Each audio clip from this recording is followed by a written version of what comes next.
Hola a todos, ¿qué tal? Sean bienvenidos.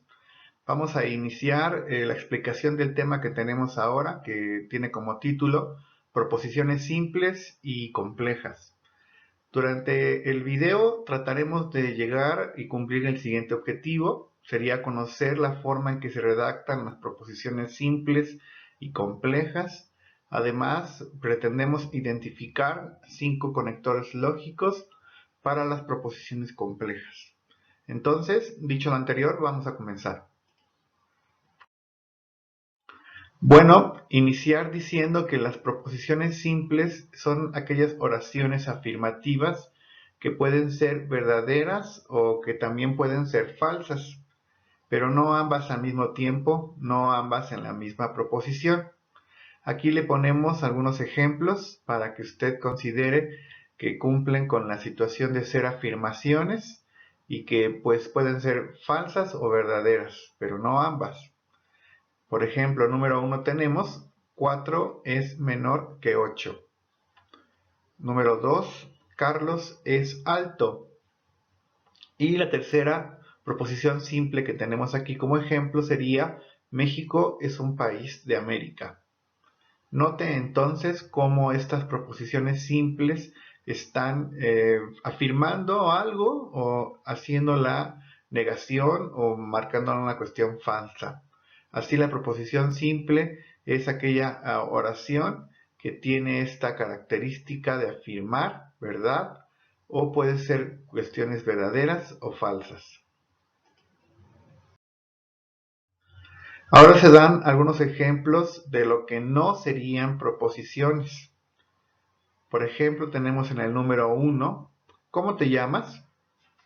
En el número 2, ¿qué hora es? Estas expresiones no son proposiciones porque no afirman nada que sea verdadero o que sea falso. Entonces aquí importante con esto podría quedar más claro que es una proposición simple.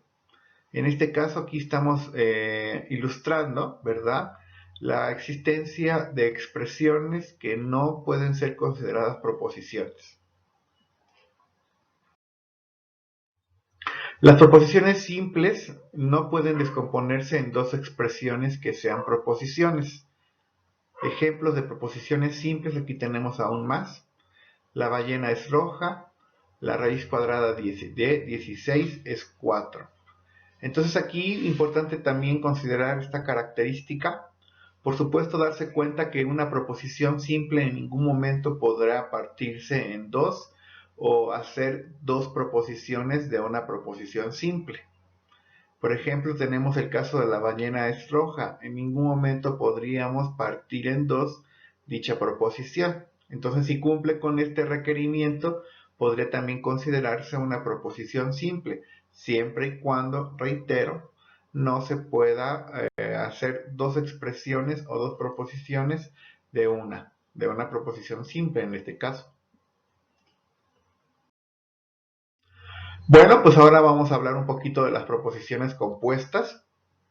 En este caso, bueno, a las proposiciones en las que aparecen conectivos lógicos como no, o, y, sí, entonces, sí y solo sí se les llaman proposiciones compuestas.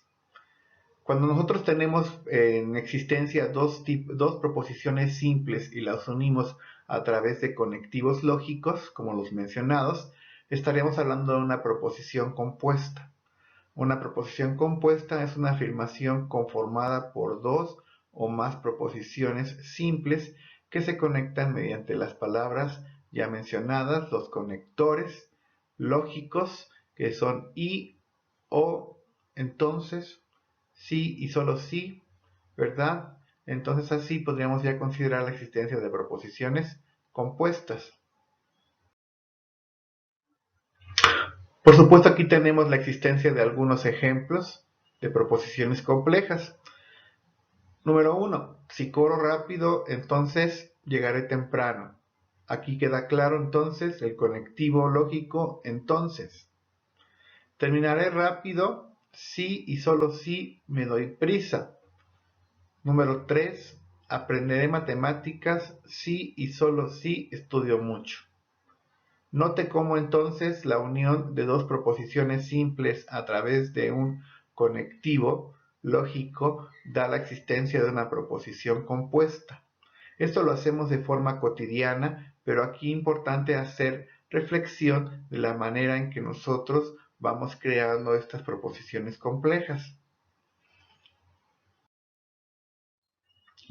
Entonces, observemos que los conectivos o, y, si entonces, sí y solo si se usan para enlazar dos proposiciones, pero el conectivo no actúa sobre una sola proposición. Por supuesto aquí entonces debe quedar claro que los conectores van a actuar en las dos proposiciones. Debe aplicar, dicho de otra manera, en ambas proposiciones.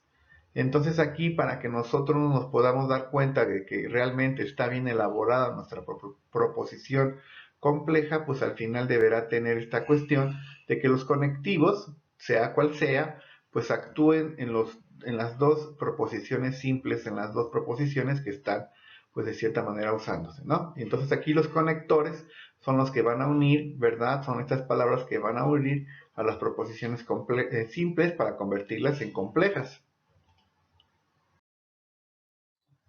Existen 5 conectivos lógicos. Vamos a hablar un poquito de ellos para conocerlos, al menos tener la posibilidad de identificarlos. En el inciso A tenemos entonces la negación. Es un conectivo lógico que utiliza la palabra no. Tradicionalmente se simboliza con el símbolo que estamos observando, aunque puede encontrarse en los símbolos que también estamos viendo en la imagen. Y tenemos entonces así pues un ejemplo subrayado de un, en este caso, conectivo lógico de negación, uniendo, ¿verdad?, dos proposiciones simples para convertirla en una compleja. Yo no soy alumno del nivel bachillerato. Entonces así, pues quedaría claro la unión de dos proposiciones y en este caso de la existencia de un conectivo lógico de negación. Debe aparecer entonces la palabra no. Disyunción sería otro tipo, es un conectivo lógico que hace uso de la letra O. Tradicionalmente se le va a simbolizar con pues digamos el signo que estamos ahí observando, que es una especie de V. Puede también encontrarse con el símbolo que observamos, que es parecido a una U mayúscula. Y ahí tenemos un ejemplo del conectivo disyunción. Ayer hizo calor o hizo frío. Entonces nota cómo en este caso el conectivo está aplicando para las dos y pues alguno debe ser verdadero, pero al final tuvo que haber existido la existencia de frío o calor el día de ayer. Vamos al siguiente, que es el inciso C, conectivo lógico de confusión. Es un conectivo lógico que utiliza la palabra y, o no, mejor dicho, la letra Y. Tradicionalmente se simboliza con el signo que estamos observando. Puede también encontrarse con los símbolos que también vemos en la imagen. Tenemos un ejemplo. Hoy es miércoles y tengo tarea. Deben aplicar los dos. Y entonces la conjunción, este conectivo de conjunción, es cuando somos capaces de poner entonces el conectivo Y para unir, en este caso, dos ideas, dos proposiciones simples. Tenemos ahora el conectivo de condicional. Se presenta por la expresión sí, entonces. Y entonces vamos a ver un ejemplo. Ahí tenemos cómo se simboliza. El ejemplo subrayado dice, si soy estudiante de informática, entonces tengo que estudiar lógica. Y entonces así vemos cómo la palabra entonces regularmente va a ser la que va a aparecer a través de una estructura de, pues digámoslo así, causa-efecto. Si estudio informática, entonces seguramente tendré que aprender lógica. Entonces tendré que estudiar también lógica. Y vamos con el último, el quinto, ¿verdad? Que se llama el bicondicional, se presenta con la expresión sí, solo sí, entonces. O también puede ser con la expresión sí y solo sí. Ahí tenemos que tradicionalmente se va a simbolizar con flechas. El ejemplo está subrayado, lo podríamos leer. La Tierra es esférica, sí y solo sí, el Sol es una estrella. Vea cómo aquí entonces tenemos este conectivo lógico que une a través del sí y solo sí dos ideas. Al final la Tierra es esférica y al mismo tiempo entonces sí y solo sí, el Sol es una estrella. Bien, con eso damos fin a la presentación. Agradecemos muchísimo su atención. Dejamos a la vista el documento que estuvimos utilizando para la presente exposición. Nos vemos en los siguientes videos. Hasta entonces, chao.